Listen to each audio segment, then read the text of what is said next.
Hi, everyone. Welcome to Turning Point. I'm your host, Blaine Bertsch, co-founder and CEO at Dryrun cash flow forecasting software.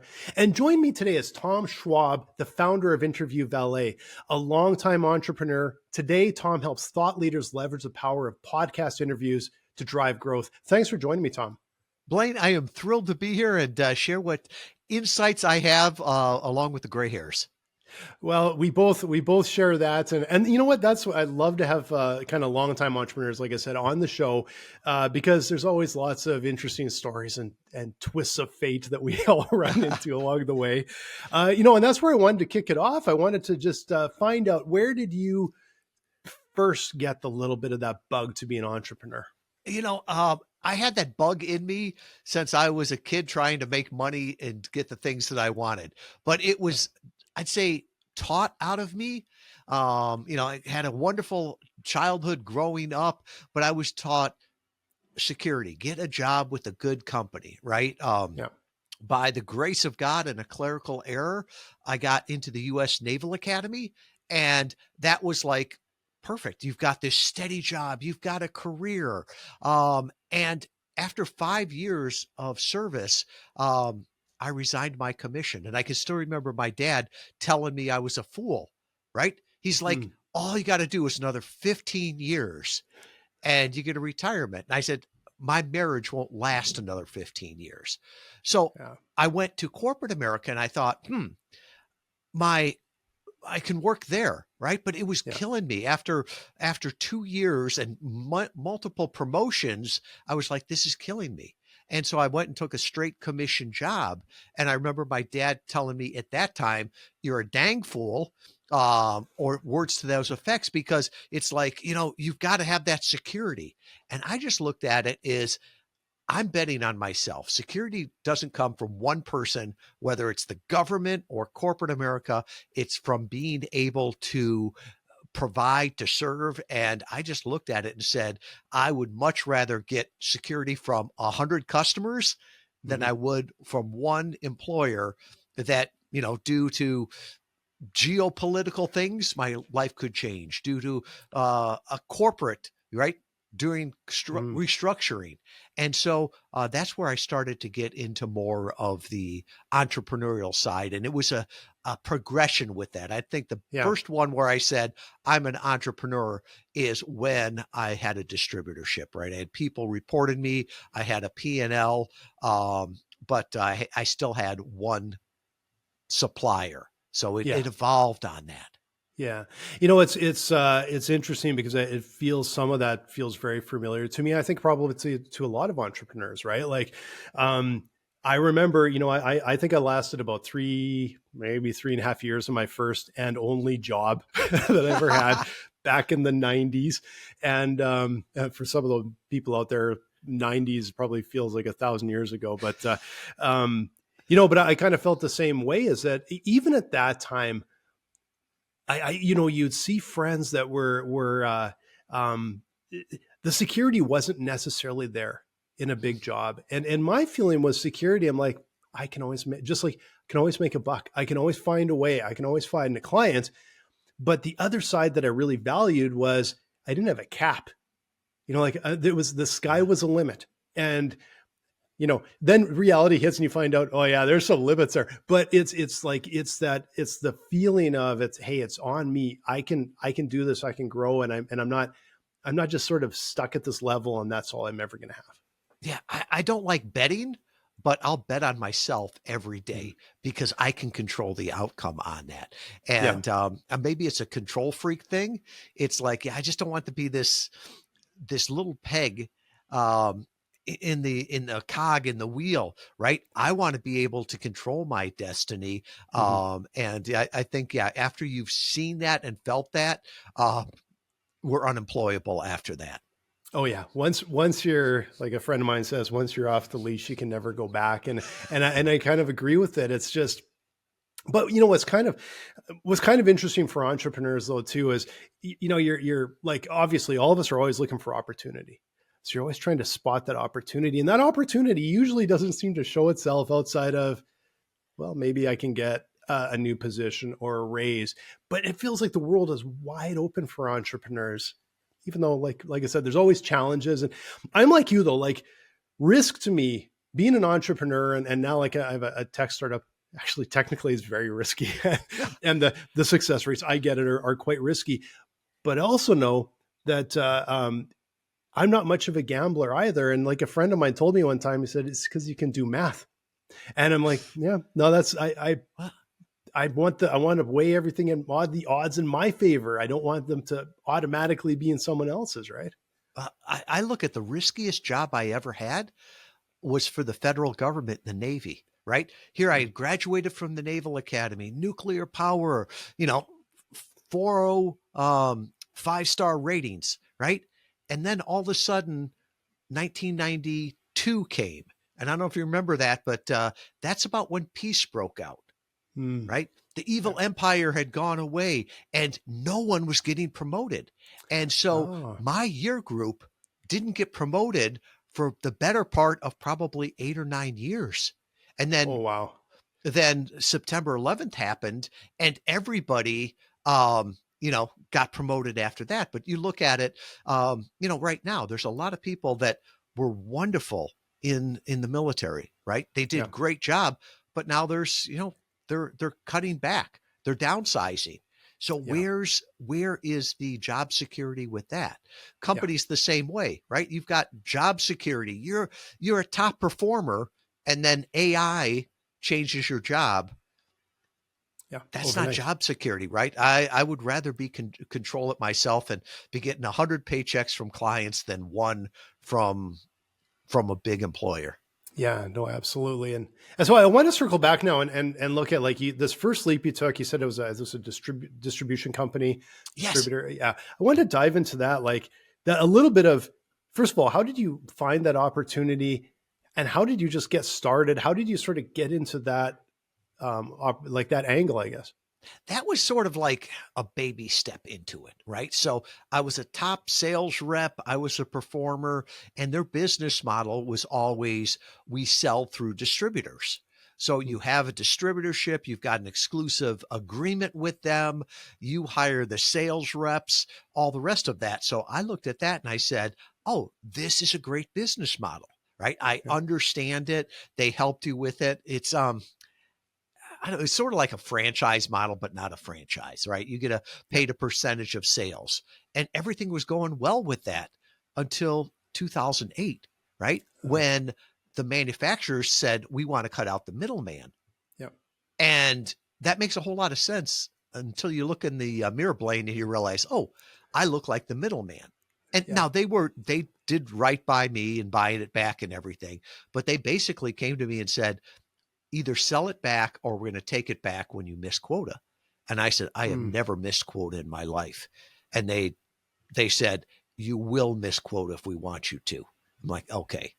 And so there it was like, all right, well, I had a little bit more control, but I wouldn't call myself a total entrepreneur. And luckily at that time, we had this little sideline business that we were doing in Michigan, and we were doing good with it, right? I got more thank you notes from that than I did anything else in my life. And so we said, 2008, can we ramp that up and take it from being a regional player in Michigan to a national business? And so that was sort of my first true, I would say, entrepreneurship thing, right? Where there was no safety net, there was no existing business. As you would say, there's no cap and there's no net. Yeah.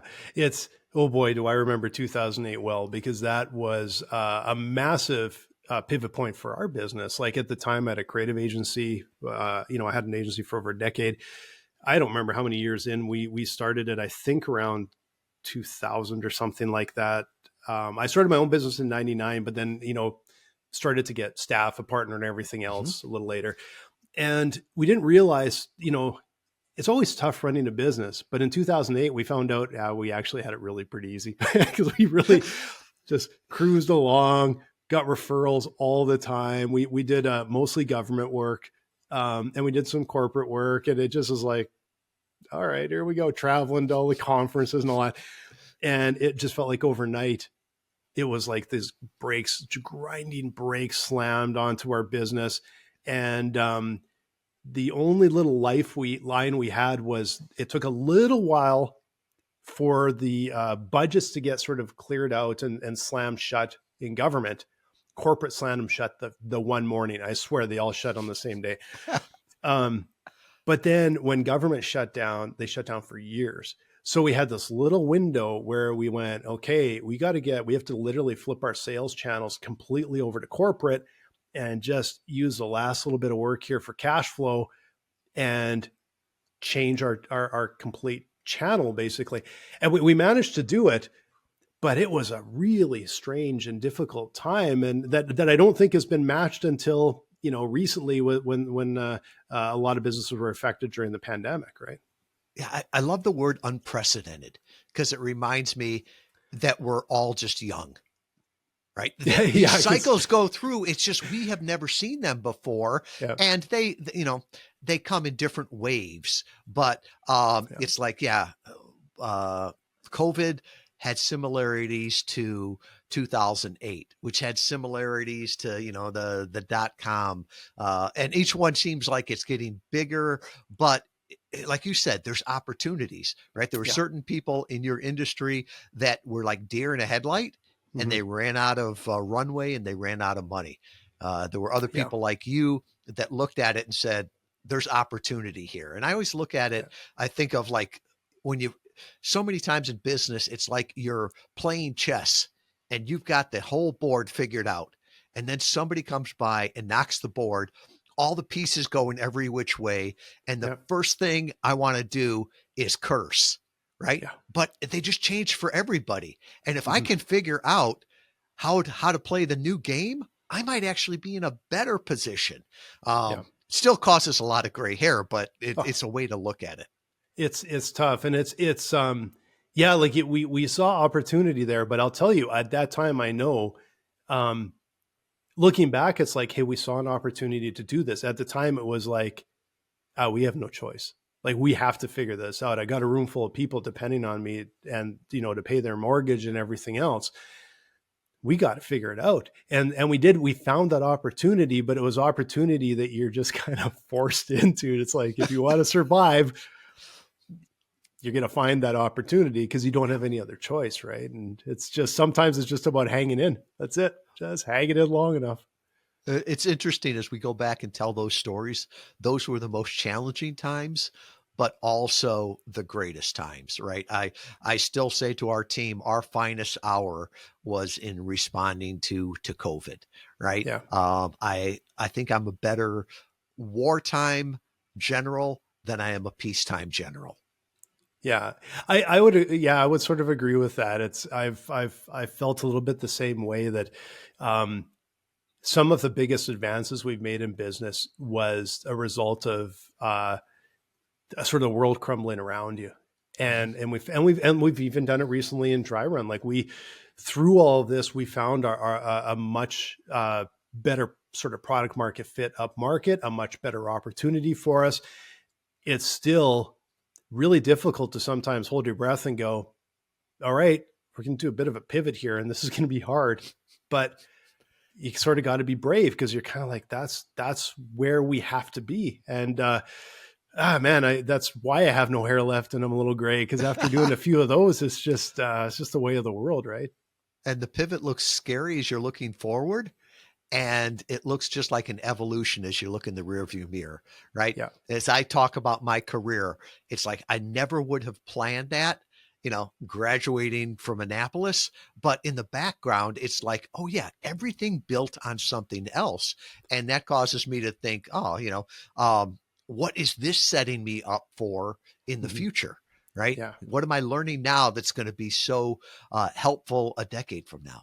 Yeah, and I've seen it a couple of times, even in our business here, where if I look back and I can see in data, I can see, oh yeah, this is where it started to run. This is where it started to go really good. And this is where it started to flatline. And you look back and it's just kind of like, well, it's just a story of how it goes. But when you're there, like that day, it's like, you're like, oh my God, we're not, it's just so brutal at times.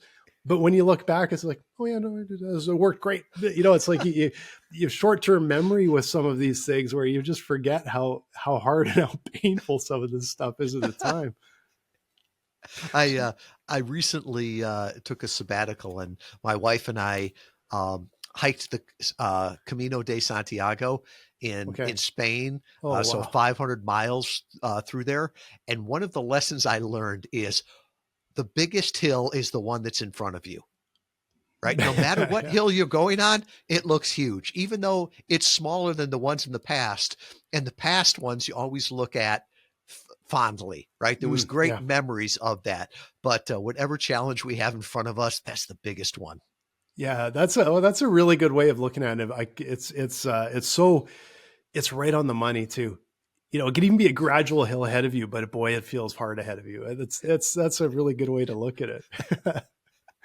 That sounds also like a real challenging hike. So it sounds like fun though. So I wanted to this first, like you said, it was the business that was the first one where you're like, okay, I am jumping on, like they say, jumping off the cliff and building an airplane on the way down kind of thing. I want to go back to those starting days because there's always challenges of starting. Like I remember when I started my agency and we got kind of our first couple of clients, our first big clients at the time. And it felt like, oh, we got a business here. And we kept hearing, it takes 5 years to build a business. Like, not for us, and then 5 years in, we're like, oh yeah, now I get it. Now we have a real business. And we were like, still kind of figuring this out. Like, you always figure stuff out, but it takes time to get that going. What did it feel like? What were some of the challenges when you went, okay, here's what we're doing. We're going after this, sold to this distribution company back and starting this? Or I guess you sort of had it going, but ramping it up, Yeah. Maybe there's something about being young and dumb, because as I look back on it, it was like, wow, I had read a book by two smart guys out of MIT, Dharmesh Shah and Brian Halligan. They formed HubSpot. And I'm like, this makes a whole lot of sense. I wonder if you could use it for e-commerce. So I called them up and talked with HubSpot, and they're like, nobody's tried it, but it should. I'm like, yeah, I think so too. So we did it, and it was successful. Right. And I think in hindsight, it was like, wow, that was either going to be epic or an epic failure. But it was one of these things where I just put my head down and kept charging forward with it. And throughout my whole life, one of the things that I have noticed is that I don't know if I'm diligent or stubborn, right? But I'll keep going to make it work. I think of when I was selling, one of my best clients ever told my boss that he didn't know if I was the stupidest sales rep or the most persistent. And he's like, Tom just kept coming back. And, after a year, I threw him a bone, and he said that was like throwing a pigeon some bread to get him to go away. Right. And then I got, millions of dollars of business from them. And I think it is in the same way early on, right? I was celebrating the wins, right? Okay, we got an order today. This week was better than last week, right? This month I got enough money to pay the taxes, right? So all with that. And I think celebrating those wins, and there's that euphoria at the beginning. And if you knew the problems that were coming up, you probably wouldn't have stopped or have started. I wish I would have had more of a mentor group around me that could have helped me in that, to see the problems coming, because in hindsight, they were the same ones that everybody hits, right? You know, the wall is coming and everything. And I think I would have been ready for those, and there would have been less roller coasters of up and down, you know? And even sometimes, it can be, I wasn't ready for the up and down roller coaster. And, thank God to my wife, right? She provided this haven of peace through it all, because it was a roller coaster that I brought home. And I think earlier in my life, I think that would have impacted, me and my family a whole lot more. Yeah. And that's something that we, like even on this show, we don't talk about enough, but the challenges of, yeah, it never ends. It never leaves your mind. It never leaves the tip of your tongue. My wife has to listen to me talk through all this stuff. And she knows a lot of times I just have to talk through it to get all the blocks in a row. Right. And she just listens and smiles and offers, input. And it's like, it's amazing how important that support is. It's such a hard road. Boy, I can't even imagine doing it without the kind of that support system. Yeah. And I think peer groups can be great, right? Mm-hmm. However you have those, because I think there's a fundamental difference between somebody that signs the front of the check and the back of the check. They're both needed. They're both valued, but they think differently. Yeah. And, there are certain things that it's easier to talk through with another entrepreneur, another business owner. They understand it than it is definitely for an employee or, a spouse. Right. So I'm very big into peer groups, and I don't want to be the smartest person in the room. Yeah, it's absolutely essential. And I even because over the years, especially being a tech startup, we've been very fortunate to, be involved in all sorts of programs, and you have all sorts of advisors and experts. And I'll tell you, and it may not be the popular view, but with a lot of sort of the experts and advisors, sometimes it's a bit of a flip a coin, and you don't know till later if it's actually helping you or hurting you. And the one area that I tend to trust more than any other is talking with other entrepreneurs that have been there, and I do it regularly, because it's just sometimes it feels like book learning and learning the school of hard knocks, and the hard knocks is just always. It's like they get it, they understand it, they've seen it, they've been there, they felt it, and sometimes it's like, if you haven't done it, it's like it all seems easy, right? Yeah. And like it's essential for entrepreneurs to always be talking with other entrepreneurs, same industry, completely different industry, doesn't matter. You're still got so many things in common. Well, and I even think listening to podcasts just like this, right? Yeah. Because so much of the world is, oh yeah, I wrote a business plan. I got all of this funding and I became a unicorn, right? It's a straight line all the way up. Yeah. And that's what the press releases and the movies show you, but it's not reality. And so sometimes when you hear people that you're like, oh, they're killing it, and they share that, this is what they did and the ups and the downs, you realize how important that is. And I remember we get to work with a lot of amazing clients. And there was one gentleman, after he retired as the CEO from a publicly traded company, he told me, I respect you so much. And I thought he was sort of just shining light on, right? Oh, just a CEO of a small business. And he's like, no, here I am running a publicly traded company. He's like, it's like an aircraft carrier. There's not so much you can do to turn it one way or the other. And he said, if I make one bad hire, no one will ever notice. He's like, if you make one bad hire, it could sink the business. He's like, you're making decisions on the future of the company all the time. And he said also that if he messes up, he gets a golden parachute and gets to retire. He said, when you're betting not only your future, but your family's future too. And so I think being around other people that go through similar things can be very, very helpful. Yeah. And it's I think for us as entrepreneurs too, I have so much respect for other entrepreneurs. I always try and support other small business, independent business. I do my best to, to shop, to eat, to buy, from small entrepreneurs and from smaller business, because I know how hard it is, but it's also, there's so often a spirit and a life to it, even from the employees, and it's special. There's some really special places. And I think a lot of times it's not as appreciated by those that haven't experienced entrepreneurship and the challenges and the battles. And if they did, I think they would likely have a lot more sort of respect and want to support those small businesses. Yeah. And it's like,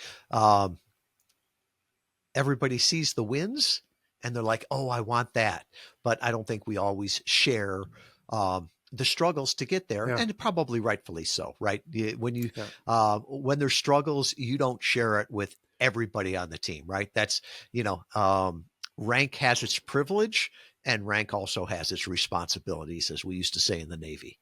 Yeah. No, it's exactly it. And we share with each other all the time. And I do the same thing. I watch podcasts or listen to podcasts all the time. But again, it's all entrepreneurs. And the ones I love are the ones where it's the stories and it's, the successes. It's amazing how many times you hear the story of success. And it's like, they talk about the 5 times their company nearly died, like within a razor's edge. It's like, that's, it makes you feel like, okay, like they just hung in there too, and they found a way. Right. Or it's how we tell the story also. Right. I would say the best piece of fiction I have ever read or written was my business plan. Right. I had this beautiful vision. Every graph was up and to the right. When I started Interview Valet, the current company, I didn't want to do an agency, right? Because I knew all that entailed. So perfect, right? I talked to some people. I'll do an online course, right? So I wrote this cheesy book. I did an online course. Never took it out of beta because people weren't getting results with it. And the people that were honest with me said, listen, I don't want to learn this, right? I just want you to do it for me. One of our initial beta testers bought the name Interview Valet and gave it to me, right? And he said, here's what you should call the company. And so that was not my business plan, but we beta tested it and it worked. And in the Navy, we used to say that you have to be smart enough to know right answer when told. Yeah. And the customers were telling us the right answer. And I just had to be smart enough to understand it.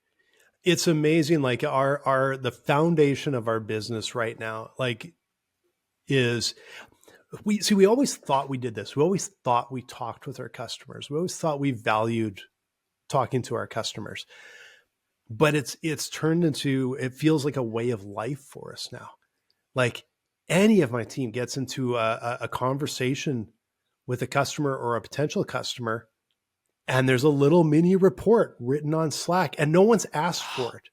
Everybody wants to peel back the curtain so bad that it just grew that way. And every single time there's this little, I met with so-and-so and this is what happened, because everybody wants to know and they're asking questions and that. And I'm like, if we had had that culture early on, it would have accelerated things quite a bit, because where we started and what we thought we built and what we thought we launched is so different than where we are today. We thought we rolled out a product for small business owners that are blah, blah, blah. And I remember telling my co-founder at one point, I'm like, I'm pretty sure CPAs will laugh at this because they don't really like dealing with cash flow. Like I remember saying that, right?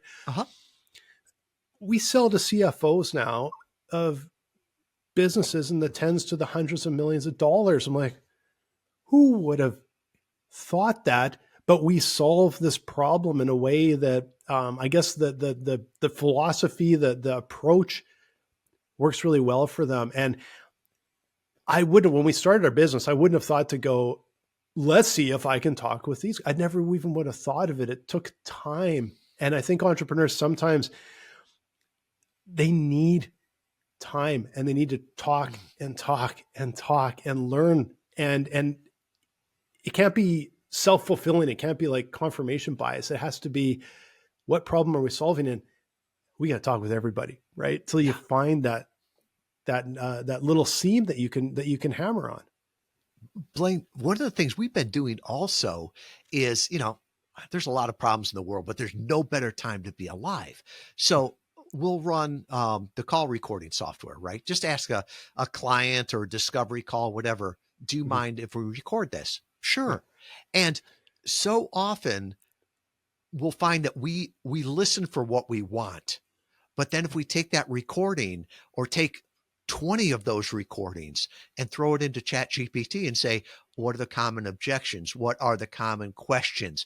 All the rest of that boils up, and it's like, oh, I didn't see that red thread running through there, right? Because I wasn't listening for that.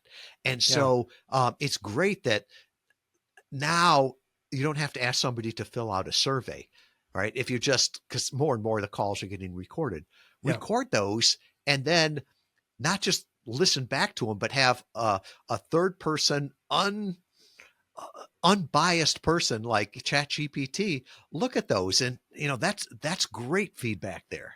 That's a really good idea, because we do re-record a lot of our meetings, and with some of them that you can tell like this, like, oh, this was really useful, and it'll be watched sometimes 5-6 times by our team and over again. And this is what I picked up this time, and this is what, and but that's something that we haven't done, is get like almost this unbiased opinion and see what it picks up. That's a really interesting little angle to take. I'm going to give that a try. Yeah, even like keywords and other things like that. It's really funny because sometimes as the person that designed the service or the product, we talk in a certain way, and then the clients think in a different way, right? And I always said the best copywriter ever is the client. Yeah. And, our tagline is, you're the guest, we take care of the rest. And that came from a client. And he's like, listen, we're asking about, do you like this feature? Do you like the dashboard? Do you like the prep before interviews? And he's like, listen, what I like is you let me be the guest and you take care of the rest. And I'm like, oh, that's good. Nice. Right? That's a tagline. And, who knows how long that would have taken, but it resonated with him and it resonated with other people. Yeah, that's really clever. We haven't got a tagline out of that yet, but we're always listening to the language and the actual, that's one of the reasons we like to record our meetings, because again, you remember things differently, but the way they phrase things and the way they say things is so important. And we will take that and just go, oh, that's how I've heard this 10 times this week, and we'll change our copy in different places based on that. Because it's like, we don't need to speak in our language, you need to speak in their language, right? Mm-hmm. So where did this go from, like this company is sort of e-commerce, and where did that go? Where did that sort of lead to, and what all did you do with that company? So we went from a regional player to a national leader, and we were the largest distributor of durable medical equipment rental. Have you ever seen those knee scooters? Like after you have ankle injury? Well, there was no national distribution of that. And we were renting them out as a sideline business in Michigan. And everybody would say, oh, just talk to Schwabi. He'll get them for you. And so we took Goodbye Crutches and built that up to a national player. We even started to get distribution in Canada, and it was all through inbound marketing. And the way we got the word out there was guest blogging. If there was any site that had anything to do with our clients, the recovery, we were guest blogging on it. And it really expanded very quickly, so much to the point where it expanded. We had an opportunity to sell it. And it was interesting because I could see that e-commerce was getting more competitive, right? I could see that content marketing was changing. And it's like when you ride a wave, you got to watch, is the wave crashing on the beach? And I would just realize that there's a certain point where in e-commerce, any idiot could have made money. I was one of those idiots, right? So it's like, this was the time. So we exited that. And then I was in a sabbatical phase, and everybody was asking, well, how do you grow your business? How did you do it? And I'm like, we did it through guest blogs, but you know what? They don't work anymore. By 2014, they didn't work. And so I started to hypothesize, I bet you could do the same thing with podcast interviews. And, in hindsight, it makes sense, but it's like, we've been doing the same thing forever, right? People would leverage other people's audiences on, as seen on TV. Heck, my grandfather, God rest his soul, would, talk at the Chamber of Commerce, and other Yeah. things like that, where it's just leveraging someone else's audience. So we Yeah. started to test that, and it worked really well. Yeah. That's it's such an interesting thing that you're bringing up here, because we see that all the time. Like the written content now is not a way to draw eyeballs. Like, it's so competitive. There's so much AI driven drivel that's actually spewed out there. And that's even why we've actually started to focus more and more on video based content, audio content, because people can see that we're real. We're sitting here talking, we're doing something interesting. But I can see that sort of that next step that, because I've been on podcasts, of course, before, but I could see it as an actual strategy that would make a lot of sense to just, get onto a lot of shows, right? Yeah. And it's not only people know it's real, but the search engines, the AI, large language models know it's real also. Mm. And HubSpot talked about this at their inbound conference. If you want to get known by ChatGPT and the other models, there's two things you have to have: share of voice and the sentiment, right? So how much fresh content is out there compared to the industry, and are people talking positively, neutrally, or negatively about you? So Oh, interesting. podcasts, you think about it, this is natural organic content. Mm. This is not AI generated. AI would speak in full sentences because I don't. And it's all positive. So we're Yeah. seeing clients now that are coming to us and saying, I get referrals from ChatGPT. That's one of our better referral sources right now. When Mm. people start asking questions, they'll mention us. And Yeah. so to me, there's a big question: is SEO dead? I don't know, but I'm not betting on the future of it. Yeah. Now I see our best referral source is going to be Claude, ChatGPT, whatever it is. Yeah. It's happening so fast too, that it's even for us trying to figure out, like, we've got okay SEO, it does drive leads, but I'm like, we definitely can't rely on that, because it could change. It sort of keeps changing almost overnight, and we're always trying to figure out what is that next opportunity that we can do. Like, we're small and nimble, so that gives us an opportunity that maybe other places don't necessarily have. But it's interesting to hear, like, that you're seeing that sort of positive, because you see in volume, right? We see Yeah. us, right? Yeah, we've worked over the last 10 years with 1,500 clients. And so we get their reports. We see what we get. And I'm an engineer by degree, so we're big data nerds, right? Yeah. And to see what all of this is. And like you said, it is changing quickly. Yeah. So tell me a little bit about the nuts and bolts of what you do at Interview Valet, and also, like you say, you're seeing these results. I'd like to just have a little bit of an idea of how does that actually work for your clients. Yeah. So the biggest thing is, what problem do we solve? Right. That's what every business owner should ask. And I believe today the biggest problem everyone has is obscurity, Mhm. right? Because most of us can serve clients regionally, nationally, globally. So we've got this abundance of clients.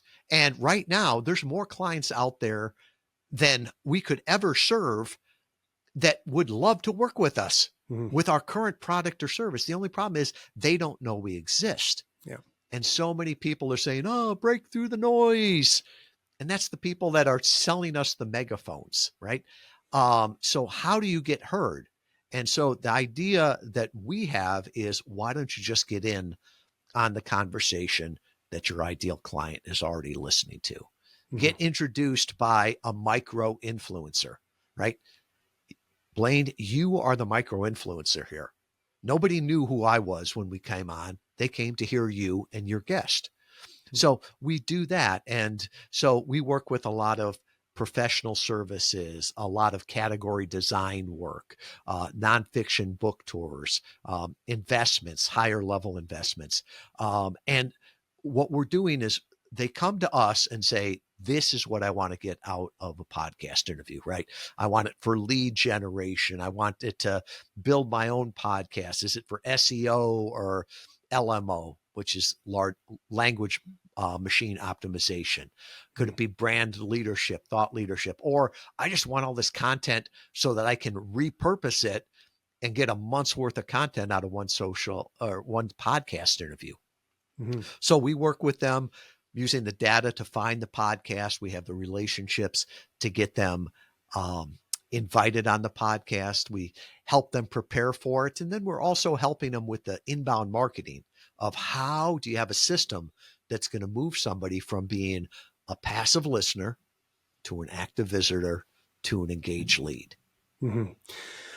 I'm still stuck on LMO because I'm like, I thought I knew all the acronyms, but that is really interesting as how do you get this large language model or the world of AI to actually know about you? Like, we really don't know. I was literally on a hunch. I just kept feeding stuff into chat. And it seems to learn, literally copying and pasting stuff about us in there. And I'm like, hey, it seems to know more than it did yesterday. I don't know if that's working, but it's interesting that there's actually like people like you thinking about this today. Yeah. And I learned from our clients, right? And so we work with HubSpot and Agent AI, and they're thought leaders in this. Yeah. And, they believe that in the future, there's going to be like 1,000 websites. That's it. And they're just going to be agents that help you and direct you for different things.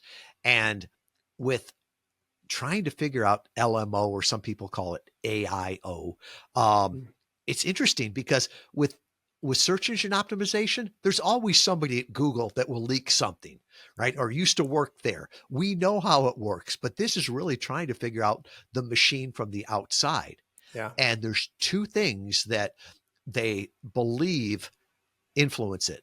Share of voice, right? How much content do you have out there? And it's not rehashed AI content, because AI can figure that out. So how much fresh new content is it? Because the models right now are watching the videos. They're listening to the audios to train it for the next generation. So there's that share of content and the sentiment. And it's interesting. We've run some tests both with our industry and with other clients' industries. And they may, if you have a large share of the voice, they may mention you in there, right? Mm-hmm. But they may say all the negative things about you also. Yeah. So be careful what you wish for on there. And that's why, why I believe podcasting and podcast interviews is so powerful, because it's a collaborative content. It's not just me talking. It's two parties. So it's sort of that validation. And, podcasts aren't gotchas, right? I think if the language models looked at this, they'd say this is a positive sentiment on everything we're talking about. And it's always talking about new things, right? So that's the interesting part. So it's an interesting time. So how first of all, who should be getting in touch with you? Who benefits the most from your services, and how should they get in touch with you? Yeah. So the people that benefit the most from podcast interviews, it's when it's a relationship sale, right? It's not a transaction. It's, you have to know, like, and trust the company or the person in order to work with them. Mm-hmm. The other one is that the larger the ticket price on your service, the more somebody has to know you, right? Mm-hmm. That is important. The other one is being able to serve a wide geography, right? If you can only serve within 10 miles of Kalamazoo, Michigan here, being a podcast guest probably isn't going to help you, right? You may get 1,000 leads and 2 of them you can serve. So look at that. And then the other thing that I look at is that people are looking at it for the long term. This is a marathon, not a sprint. Yep. Those people that have a point of view. And that's why we do a lot with category design, right? If you're like, I see the world is broken, this is the solution, right? That's interesting, right? Mm-hmm. This person that wants to talk about their newest course on why you should have a blog, Nobody wants to hear that on the podcast. Yeah. So, and we've got an assessment. You can go back to the website at, I'll make a point. I'll just put it at interviewvalet.com/TP for Turning Point. And there's an assessment there. 10 questions. Will podcast interview marketing work for you? And it'll give you a good sense of how you could leverage this.